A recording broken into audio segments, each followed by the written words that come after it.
Trump created a $23 billion hemp industry in the United States when he signed our Farm Bill into act. That's So right. he's no stranger to business around cannabis. But to your point, Rob, are the Republicans, the more conservative party, the more right-leaning party, are they the ones that are willing to sort of take the leap and say, you know what, we know what we've been saying about cannabis all these years, but it's okay if we go out and create a framework for it to make some money, draw some tax revenue, et cetera. So that'll be the interesting thing to watch. But the last note I'll say on the R's versus the D's, to your point, you detailed Harris's history and Biden. Biden is probably the worst offender. I mean, Biden created the three strikes rule, which incarcerated literally the three strikes rule, which was promulgated by Biden when he was a senator, sent more brown and black people, people of color, to jail. It completely shifted our federal prisons landscape from the majority being Caucasian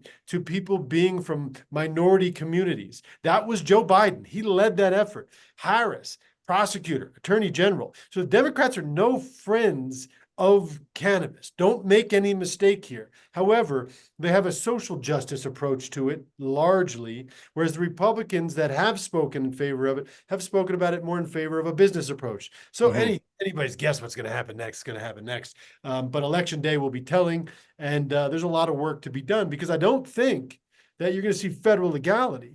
I think that you're going to see this continued patchwork with federal policy that says Schedule 3. We can talk about what that means, but it doesn't create compliant cannabis businesses. Doesn't do that. It's not like Canada, where these are going to be nationally registered businesses. There's a possibility there, but it's wonky. But also, this is in line with the United Nations changes. In November of 2020, the UN convention changed. It changed to recognize medicinal cannabis for the first time. And why did it move forward on that? Not to exaggerate the U.S.'s importance here, but the U.S. government came in and said, yes, we support this We change. support it. So the other nations that maybe had an opinion one way or the other, they typically abstain from a vote when the U.S. doesn't take a vote. Not because they want to stay in the U.S.'s good graces for reasons that you and I don't Politics. fully understand, but it's the truth, right? So they said, the U.S. comes in and says, yes, we favor the recognition under the UN Convention of Medicinal Cannabis somehow, some way. And that moved forward. So all of this stuff is working together, but does it create an over-the-counter marketplace that's federally legal in the US? Not so much, not so fast. So Trump was the one who created the hemp, and so the over the counter market is the hemp beverages and the edibles and that kind of thing below 5 milligrams THC, correct? Like of hemp products.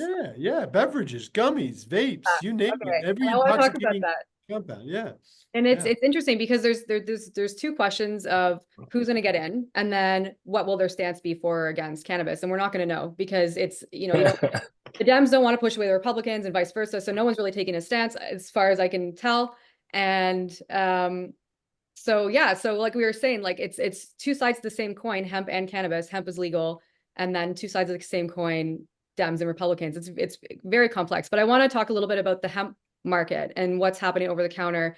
And if the Republicans are no stranger to this already, then how will that, maybe move the needle towards introducing marijuana as a business for them?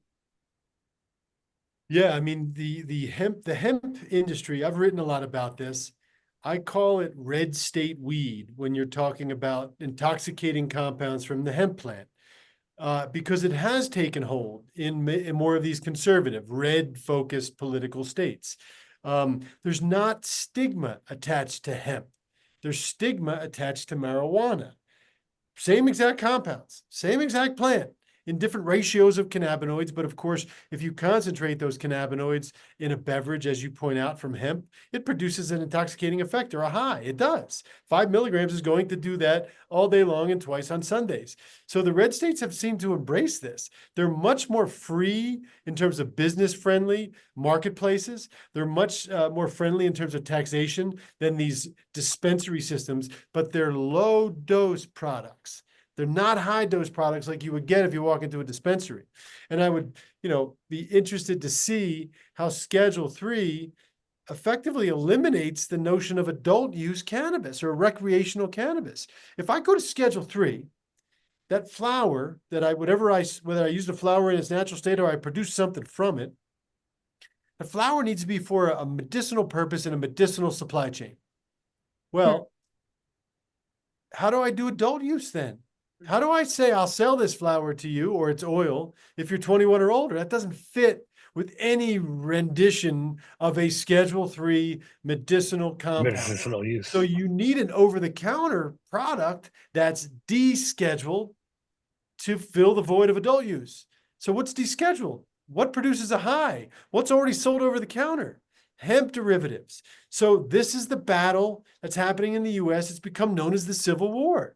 The marijuana sector fighting against the hemp sector because they're saying, well, that's too easy. What you're doing is too easy. It's like a liquor store. We had to spend millions and zillions of dollars, and we have to have all the security and cameras in place, and you guys can just produce this and sell it over the counter. That's not fair. And then they're making up things, saying, oh, the hemp is unregulated, the hemp is not safe. No, 17 states have regulated hemp production. So this is a battle that defies logic and reason in the United States, but many political things do.